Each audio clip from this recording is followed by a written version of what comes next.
3:30 in the morning. Ryan Cole had seen death before. He'd memorized its warning signs during 18 months of watching his wife Jennifer fade away from lupus.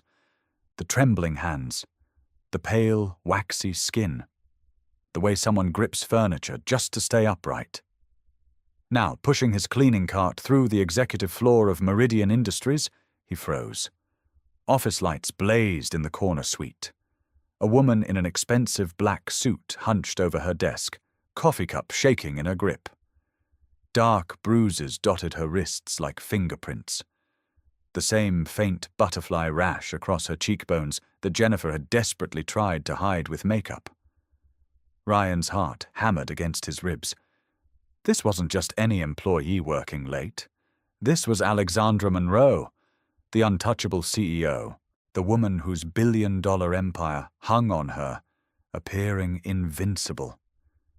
And she was dying, slowly, quietly, while an entire medical team paid to watch her health saw nothing at all. A janitor was about to save a life that a dozen doctors were letting slip away. Ryan knocked softly on the glass door. Alexandra's head snapped up, eyes wide with the startled look of someone caught vulnerable. The fluorescent lights revealed everything her expensive makeup couldn't hide. The malar rash spread across her nose and cheeks like spilled wine. Her knuckles were swollen, fingers slightly bent from joint inflammation. When she tried to stand, her left hand gripped the desk edge so tightly her knuckles went white. "I'm the CEO here," Alexandra said, her voice carrying practiced authority that couldn't quite mask the exhaustion underneath. "You don't need to check on me." But even as she spoke, she swayed slightly, the kind of dizziness that comes when lupus attacks the kidneys and blood pressure drops without warning. Ryan stepped closer, noting how she favored her left side, protecting organs that were probably inflamed and painful. "Mom, when's the last time you slept?" he asked gently. Something flickered across Alexandra's face. For just a moment, the corporate mask slipped, revealing the frightened woman underneath. "I'm fine," she whispered, but the words came out like a plea rather than a statement. Ryan had heard those exact words from Jennifer's lips countless times during her worst flares. The same desperate lie that people tell when they're drowning, but can't admit they need rescue. "How long have you been hiding this?" Ryan asked quietly, his voice free of judgment but full of recognition. Alexandra's perfectly controlled facade cracked completely. She stared at him with the shocked expression of someone whose deepest secret had just been exposed by a complete stranger. "I don't know what you think you see," she stammered, but her hands were shaking so badly she couldn't hold her coffee cup steady anymore. Ryan pulled out a chair from the conference table, moving slowly to avoid startling her further. "The butterfly rash across your cheeks, swollen joints in your hands, the way you're protecting your left kidney area when you move. Mom, you have lupus, and you're in an active flare." The color drained from Alexandra's already pale face as her worst fears were spoken aloud by someone who had no business knowing her medical secrets. "You can't possibly know that," she breathed, her voice barely above a whisper.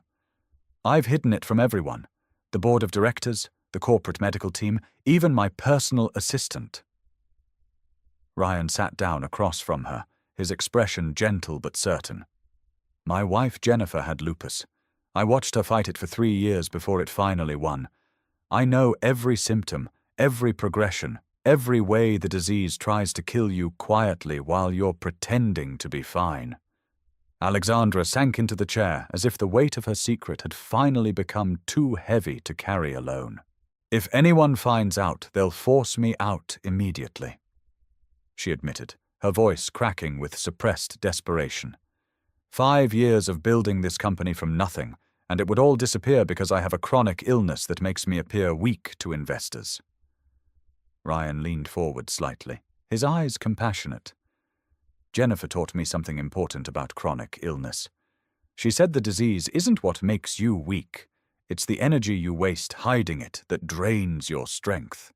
Alexandra looked up at him, with something approaching hope for the first time in months. The next morning, Ryan sat at his small kitchen table, watching 8-year-old Zoe methodically eat her cereal one color at a time. Cheerios first, then the green pieces, saving the purple ones for last because they were her favorite. "Daddy, why do you work when everyone else is sleeping?" she asked without looking up from her careful sorting ritual. These morning conversations had become Ryan's emotional anchor since Jennifer died 2 years ago. The one part of each day that felt completely normal and safe in a world that had been turned upside down by loss. "Someone has to take care of the buildings while people rest, sweetheart," Ryan explained, though he knew the real reason was simpler. Night work paid better, and single fathers needed every extra dollar they could earn. "Like a superhero?" Zoe's eyes lit up with the kind of pure excitement that could heal broken hearts and make exhausted parents feel like they might actually be doing something right. Ryan smiled, despite his bone-deep exhaustion from working 2 jobs. "Something like that, honey." But even as he said it, his mind drifted back to Alexandra Monroe and the way she'd gripped that desk edge. "Mrs. Patterson says you look sad sometimes when you think I'm not watching," Zoe said suddenly, her spoon halfway to her mouth. Ryan's chest tightened with guilt and love in equal measure. Their elderly neighbor had been watching Zoe in the evenings while he worked, and apparently she was more observant than he'd realized. "I miss Mommy," he admitted, because honesty had always been important in their house. "But I'm never sad when I'm with you. You make everything in the world feel better." Zoe nodded solemnly, processing this information with the seriousness that 8-year-olds bring to important emotional discussions. "Maybe you could help other sick people feel better too," she suggested, with the innocent wisdom that children sometimes possess. "Like Mommy would want you to do." Ryan felt something shift in his chest at her words. He'd given up his nursing career to care for Jennifer full-time during her illness, choosing love over profession without a moment's hesitation. After she died, returning to medicine had felt impossible because the memories were too raw and painful. But maybe Zoe was right.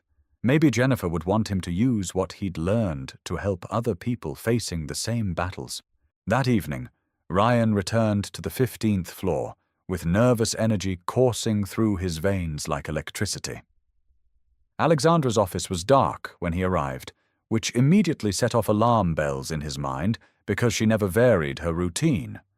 Consistency was how she maintained some semblance of control over symptoms that tried to dictate her schedule. He found her in the employee break room, standing motionless in front of the coffee machine like she'd forgotten why she was there. She wore the same black suit from the night before, but now Ryan could see how carefully she held her left arm against her ribs. "You came back," Alexandra said when she noticed him, and for the first time her voice held curiosity instead of defensive dismissal. There was something almost vulnerable in the way she looked at him, like she was seeing him as a person rather than just another faceless employee who cleaned up after important people. "Someone needs to make sure you're drinking enough water," Ryan replied, filling a cup from the cooler with practiced efficiency. Dehydration makes lupus flares significantly worse. Everything gets more inflamed when your body doesn't have enough fluid to flush out the inflammatory compounds. He handed her the cup, noting how she gripped it with fingertips that showed the telltale joint swelling he recognized from Jennifer's worst days.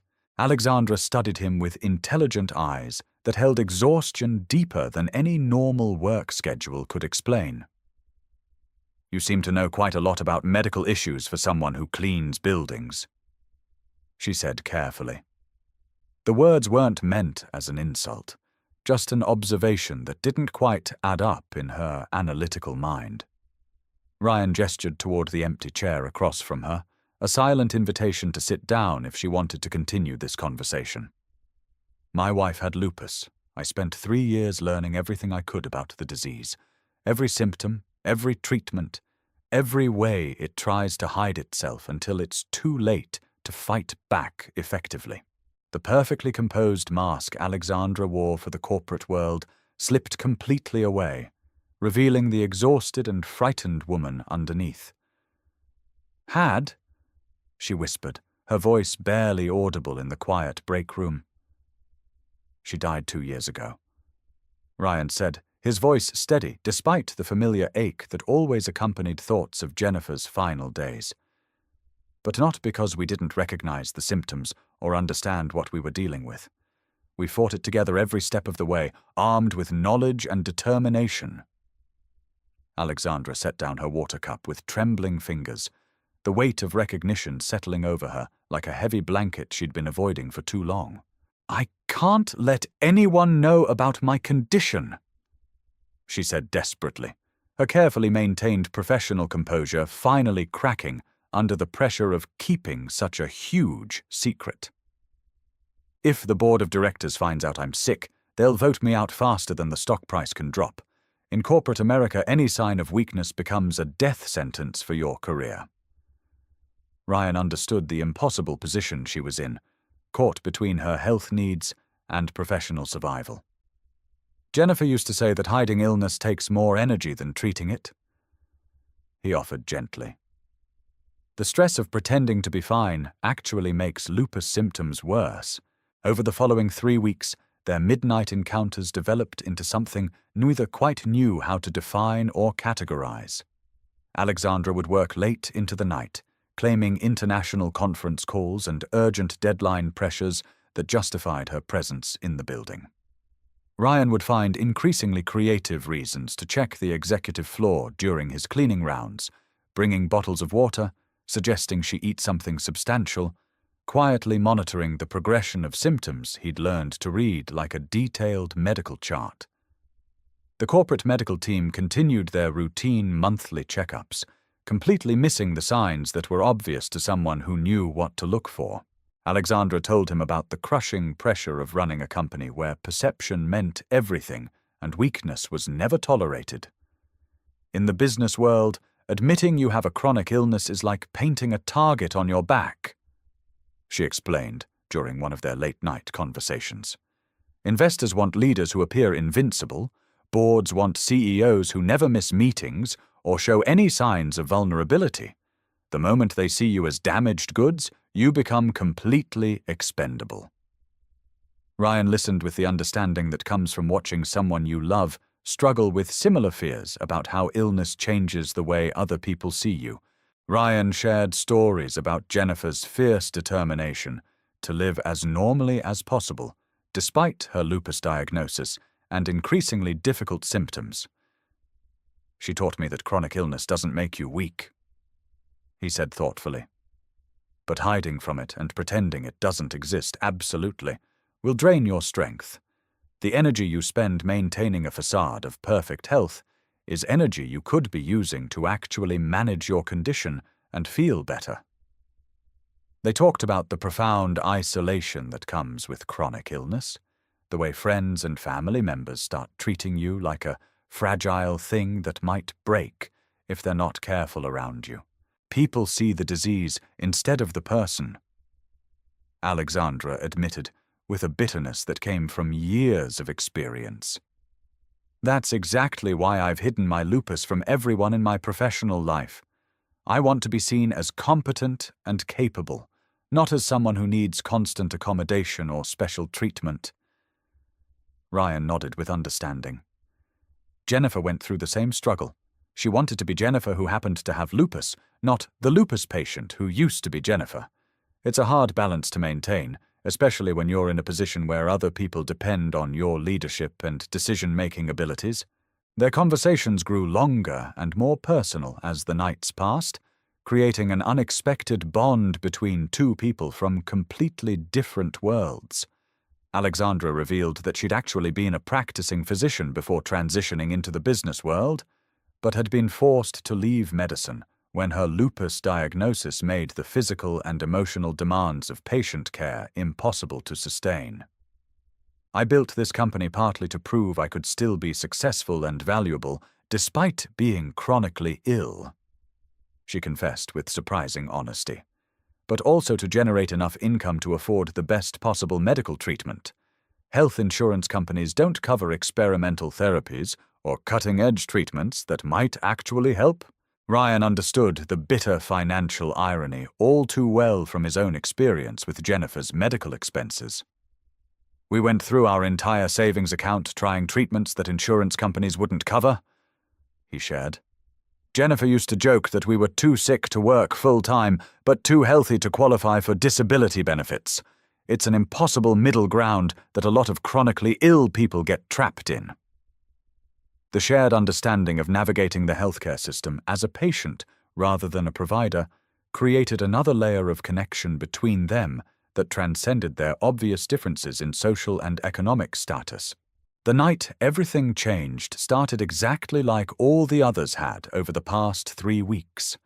Ryan arrived at Meridian Industries at his usual time of 11:30 p.m., expecting to find Alexandra in her office, reviewing quarterly reports or participating in video conferences with international partners in different time zones. Instead, her office was completely empty, which immediately set off alarm bells in his mind because she never varied from her established routine. Consistency and predictability were how she maintained some semblance of control over symptoms that otherwise tried to dictate her daily schedule without warning. He checked the employee break room, where they'd had many of their conversations, then the smaller conference rooms where she sometimes took private calls, finally hearing muffled voices coming from the direction of the main boardroom. Through the floor-to-ceiling glass walls, he could see Alexandra standing at the head of a polished mahogany table, delivering what appeared to be an important presentation to a group of executives in expensive suits. Even from a distance, Ryan could tell something was wrong with the picture in front of him. Her posture was off in subtle ways that probably wouldn't be noticeable to anyone who hadn't spent weeks learning to read her body language. But Ryan's medically trained eyes saw what the board members missed completely, despite their proximity to her. Alexandra's stance was wrong. Her weight shifted unconsciously to compensate for what was probably significant kidney pain on her left side. Her skin had developed the grayish pallor that meant organ involvement was getting worse rather than better. Most telling of all, she was gripping the edge of the conference table between slides, using it to steady herself when waves of dizziness hit. The executives continued taking notes and asking detailed questions about profit margins and market projections, completely oblivious to the medical crisis that was unfolding directly in front of them. Then it happened, with the sudden violence that characterizes lupus emergencies. Alexandra's knees buckled without any warning, and she collapsed to the boardroom floor in front of a dozen shocked executives.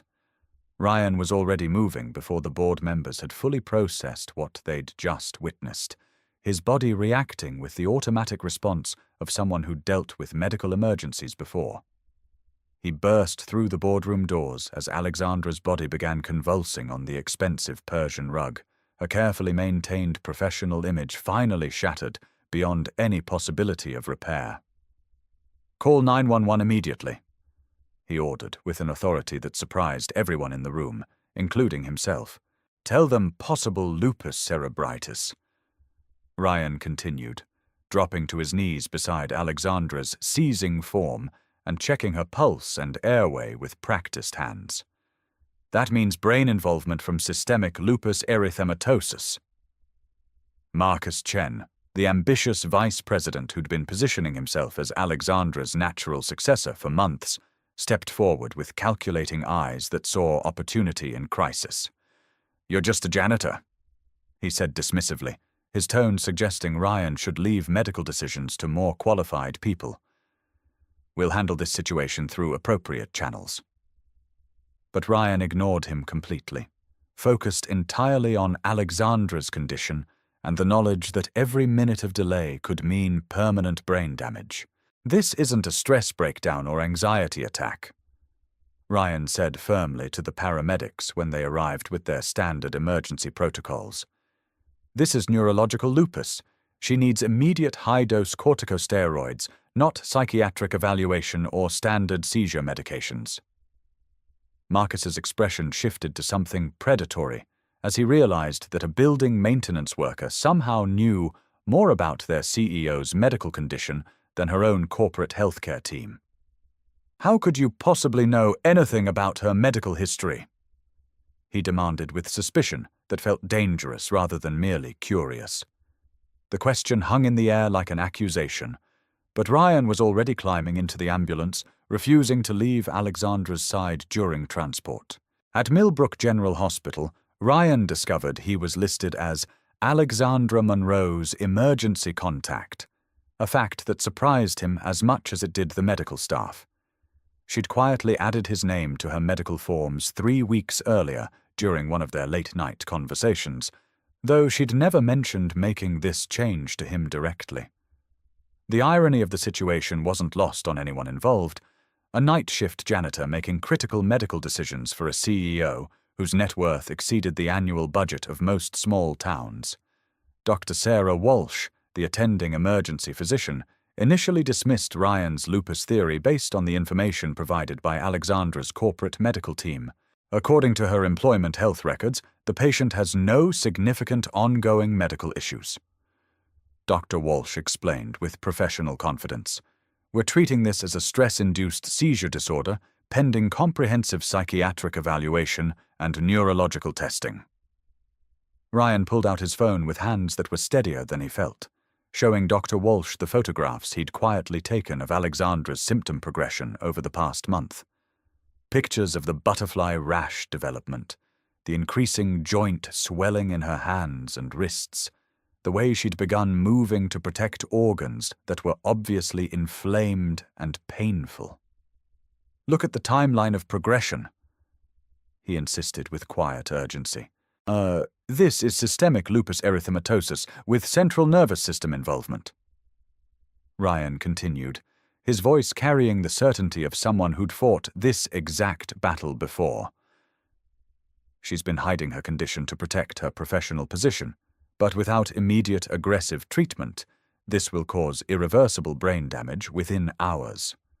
Dr. Walsh studied the photographic evidence with growing alarm, her professional skepticism giving way to genuine medical concern as the pattern became undeniable.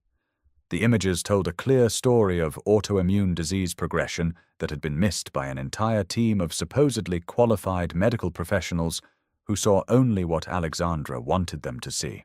"If you're correct about the lupus cerebritis, she needs immediate immunosuppression with high-dose steroids," Dr. Walsh admitted, her tone shifting from dismissive to collaborative. "But confirming this diagnosis requires multiple specialized tests, and those results take hours we might not have if her brain is actively being attacked by her own immune system." Ryan thought about Jennifer's rapid neurological decline when her lupus had reached her brain tissue, the way cognitive function could disappear permanently in a matter of hours once the inflammatory cascade reached a certain threshold. "Doctor, in 2 hours this could cause permanent cognitive damage that will never be reversible," he said with quiet intensity. "Please run whatever confirmatory tests you need for your records, but start aggressive treatment right now based on the clinical presentation." Ryan continued, his voice carrying the weight of hard-won experience. "If I'm wrong about the diagnosis, you can discontinue the steroid treatment without any lasting harm. But if I'm right and you wait for test results, you'll be treating irreversible brain damage instead of preventing it." Something in his voice, the calm certainty of someone who'd navigated this medical crisis before and understood exactly what was at stake, convinced Dr. Walsh to take the calculated risk of starting treatment before confirmation. Within 40 minutes, Alexandra was receiving high-dose intravenous methylprednisolone, while comprehensive autoimmune panels were being rushed through the hospital laboratory system. Ryan sat beside Alexandra's hospital bed, holding the hand that had shaken so badly just hours before that she couldn't sign important documents or maintain her grip on a coffee cup. "Come on, Alexandra," he whispered to her unconscious form, his voice carrying all the hope and determination he'd learned to summon during Jennifer's worst medical crises. "Jennifer always said you fight hardest when people think you can't win. Don't let them be right about chronic illness making you weak. You're stronger than this disease. but you have to let people help you fight it. The monitors around her bed showed vital signs that were slowly stabilizing as the powerful anti-inflammatory medications began reducing the autoimmune attack on her brain tissue. The comprehensive lab results that came back 6 hours later confirmed everything Ryan had suspected and revealed information that was even more disturbing than he'd imagined. Systemic lupus erythematosus with significant renal and neurological involvement. Anti-nuclear antibody levels that were dangerously elevated. Kidney function that was more compromised than anyone had realized. But hidden deeper in Alexandra's medical records, Ryan and Dr. Walsh discovered a pattern of systematically manipulated test results stretching back 3 months. Someone with access to her corporate healthcare records had been altering lab values and suppressing abnormal findings, making her lupus progression appear much milder than it actually was. The digital trail of fraudulent medical records led directly back to Marcus Chen and a carefully orchestrated network of bribed laboratory technicians and corrupted medical staff. Further investigation revealed that Marcus had been systematically replacing Alexandra's prescribed hydroxychloroquine with identical-looking placebo pills for the past 10 weeks, allowing her lupus to spiral completely out of control while he positioned himself as the obvious choice to replace her when her health inevitably failed. He'd calculated that her medical crisis would force the board of directors to remove her from her position, clearing his path to the CEO role he'd been coveting for years. The emails and financial records found on Marcus's corporate accounts painted a chilling picture of premeditated attempted murder disguised as ambitious corporate maneuvering. He'd literally been poisoning Alexandra through denial of essential medication while maintaining the pretense of being her loyal and supportive deputy. The level of calculation and patience required for such a long-term plan spoke to a kind of cold-blooded determination that made Ryan's blood run cold when he fully understood what had been happening. Alexandra hadn't just been fighting lupus. She'd been fighting deliberate medical sabotage designed to kill her slowly enough that no one would suspect murder. Alexandra remained unconscious for 4 long days, while the high-dose corticosteroids battled the massive inflammatory response that had been attacking her brain tissue. Ryan took unpaid leave from his night shift cleaning position at another facility, spending every available hour in her hospital room and monitoring her condition with the vigilance of someone who understood exactly how quickly things could go wrong with lupus patients. Zoe stayed with Mrs. Patterson, their kind elderly neighbor who understood that sometimes adults needed to take care of each other the same way children needed protection and nurturing during difficult times. "Is the sick lady going to be okay, Daddy?" Zoe asked during one of Ryan's brief visits home to shower and change clothes. Her 8-year-old face was serious with the kind of concern that children feel when the adults in their world are worried about something important. "I hope so, sweetheart," Ryan answered honestly, because they'd always maintained a policy of honesty in their house, even when the truth was scary. "She's fighting very hard to get better, and sometimes people recover when someone refuses to give up on them and keeps believing they can win."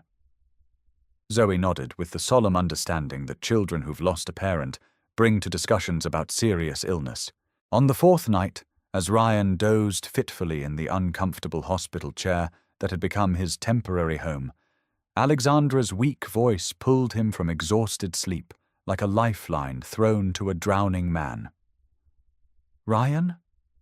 she whispered, her words slurred from the heavy medications, but her eyes alert and focused for the first time in days. "You saved my life."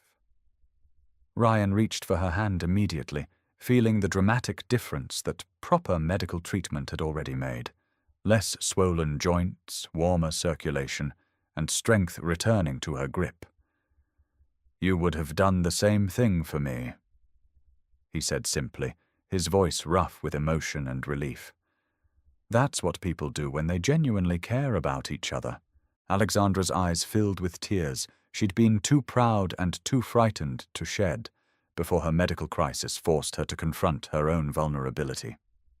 I've been so terrified of being seen as weak or damaged that I almost died from the effort of appearing strong and invincible," she admitted, her voice carrying the weight of months of suppressed fear and isolation.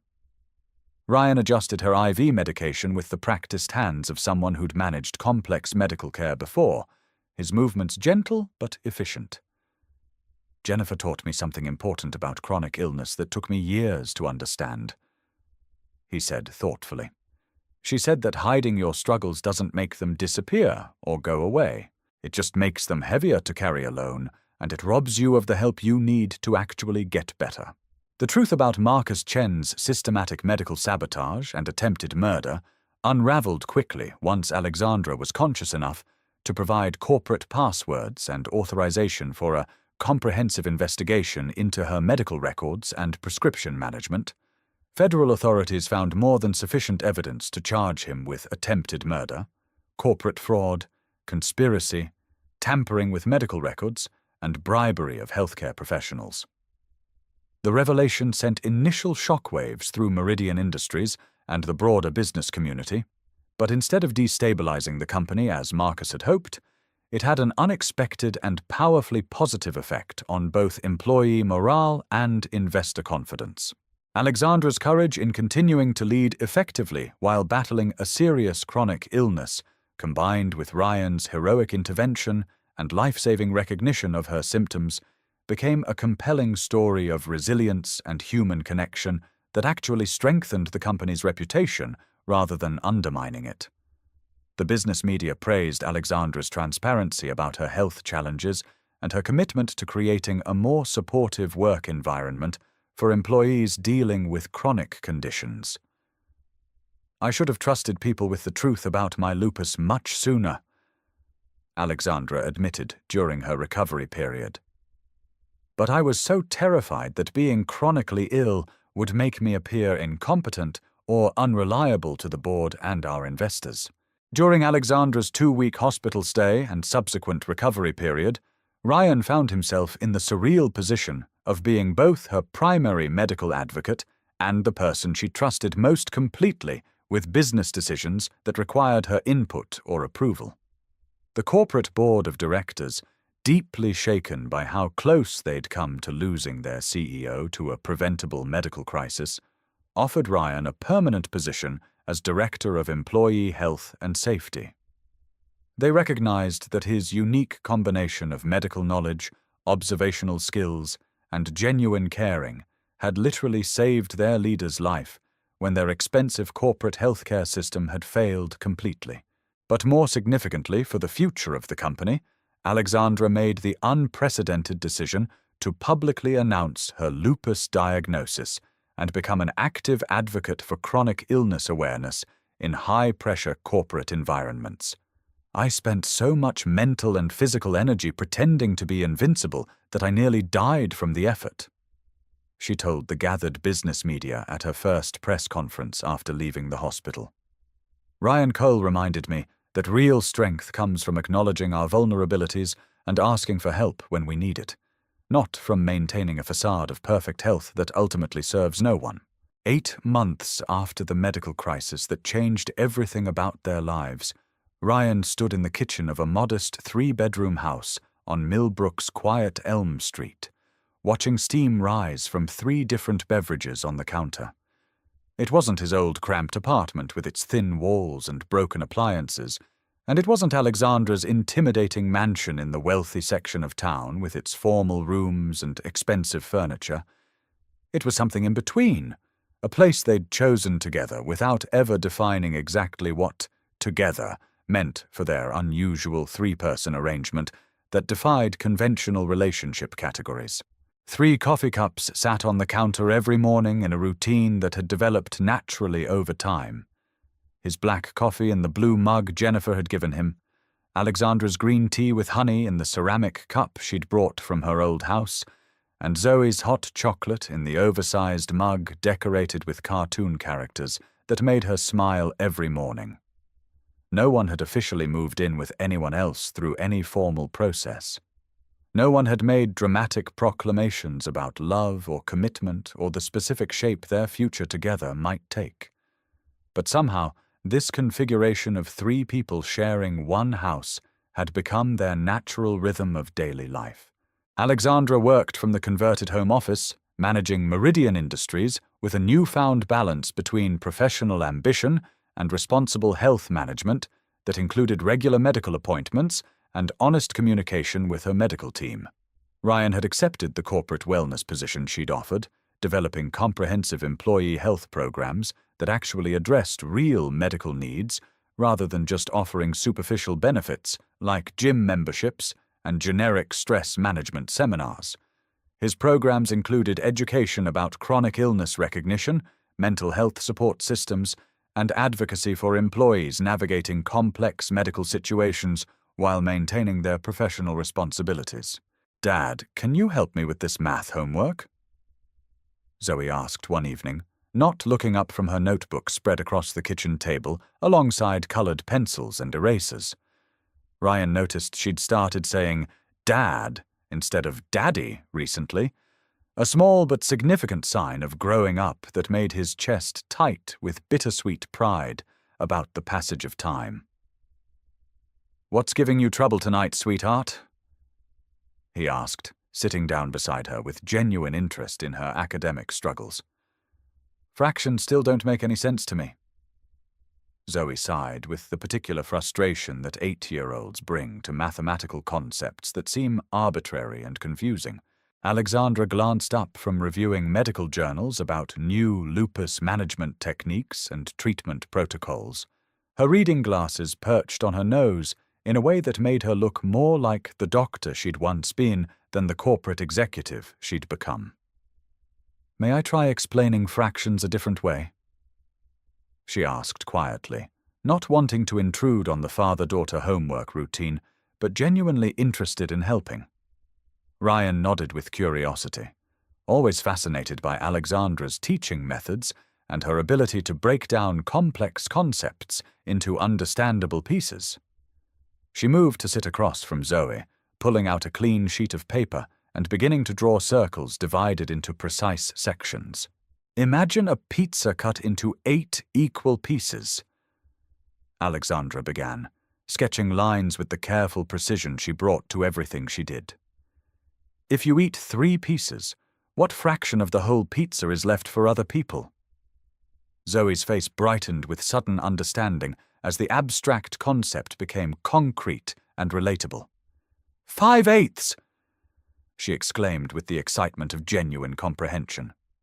"Exactly right," Alexandra confirmed with a smile.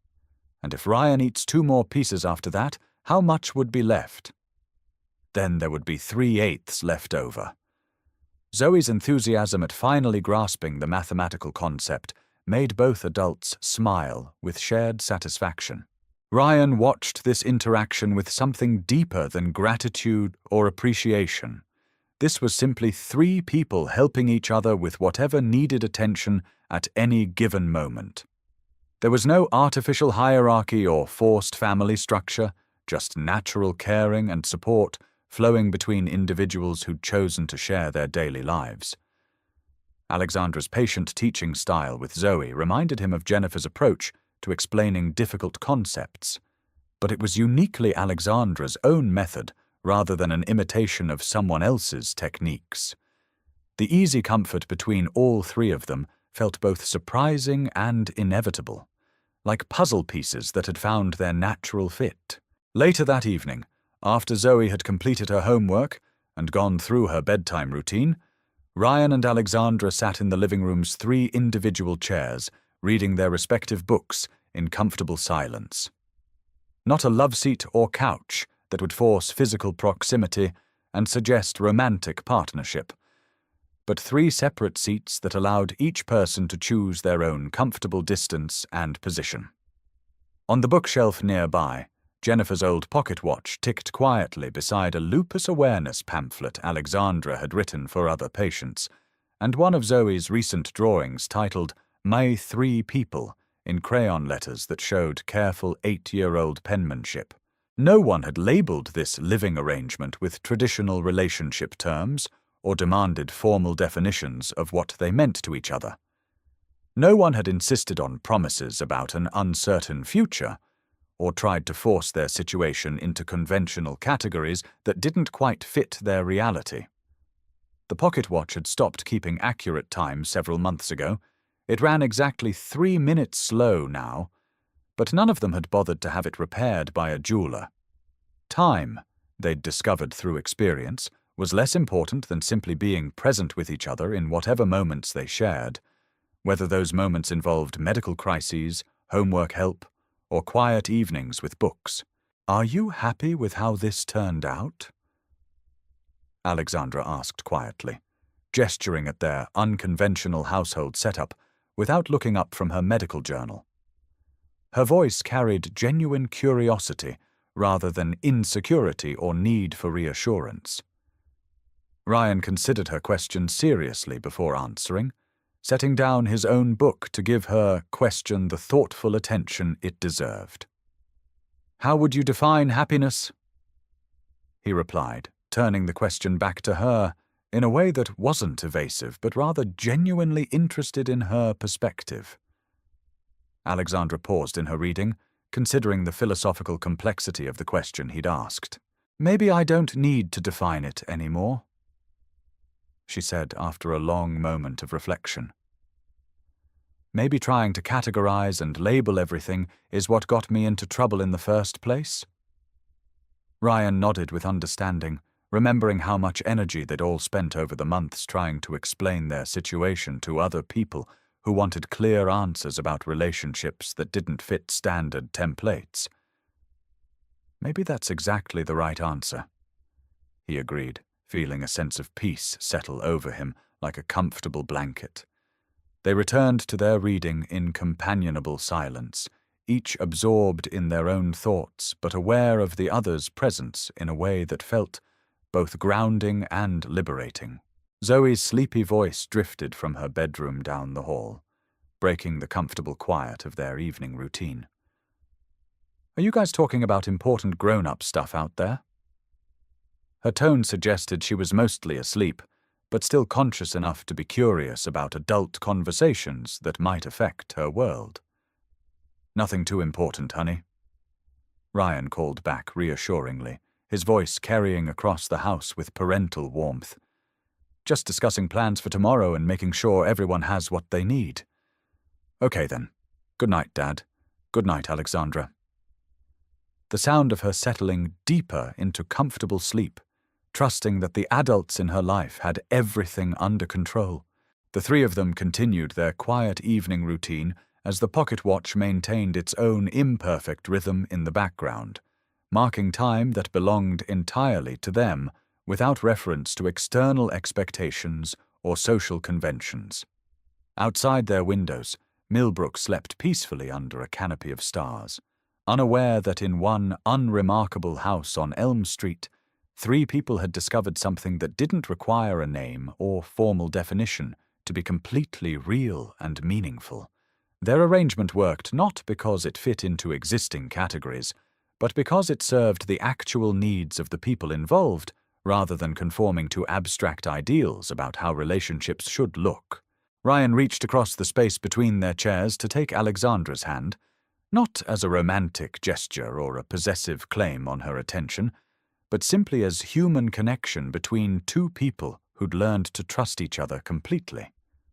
She squeezed back gently, her grip strong and steady now that proper medical treatment had reduced the joint inflammation that had once made such simple physical contact painful and difficult.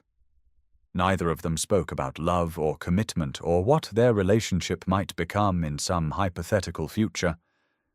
They simply sat together in comfortable silence as the pocket watch continued its slow, slightly incorrect rhythm, marking moments that belonged entirely to the 3 of them. Sometimes the most beautiful and meaningful things in life don't require careful definition, official labels, or public recognition to be real and valuable. They only need permission to exist naturally, growing into whatever shape best serves the people involved rather than conforming to external expectations about how life should be organized. In a world obsessed with categorizing every relationship and planning every possible outcome, 3 people had found genuine peace in simply being present for each other without demanding guarantees about what tomorrow might bring or how their story would eventually end.